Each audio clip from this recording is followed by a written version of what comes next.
Hello everyone, welcome to a brand new episode of Super Duper. Loki, a brand new series on Disney Plus Hotstar. I'm going to break down and tell you each detail that you missed in Loki's first, second and third episode. So without any delay, let's start the video.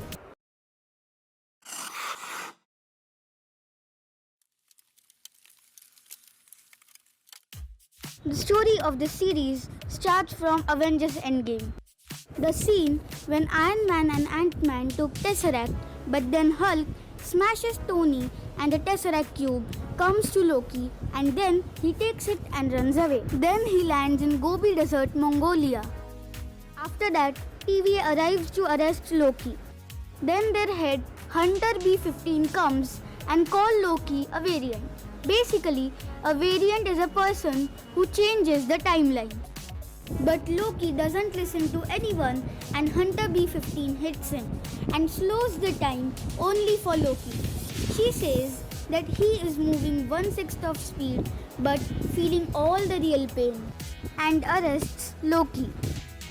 After Loki arrives in TVA, we can see a cameo of Skrulls. Yes, the same Skrulls which we saw in Captain Marvel. Then we see an agent of TVA called Agent Mobius with his team in France 1549 investigating on a case, and then he has stolen reset charges. Reset charges are the devices which are used to reset the timeline if something has changed in it. When Mobius was investigating, a boy comes there. Mobius asks him, "Who do you think have done this?" And then he points at Devil. But then something blue comes out of his mouth. Then Mobius asks him, "What is that?"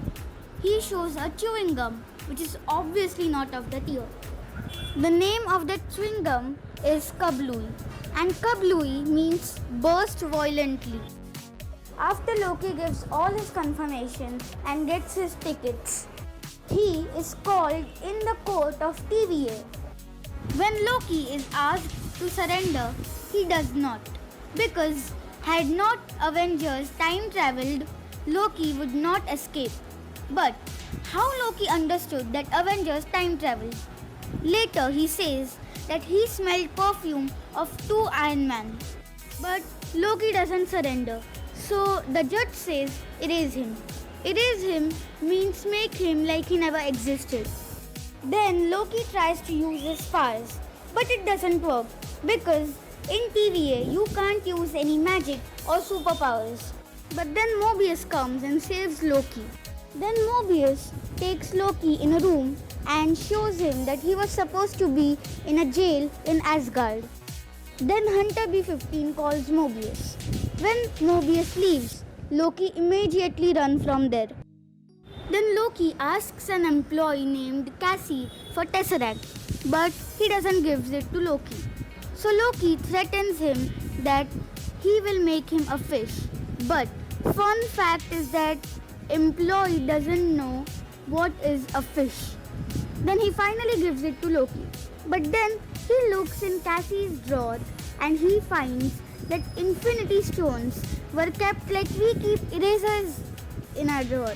Then he asks Cassie that why are Infinity Stones like this?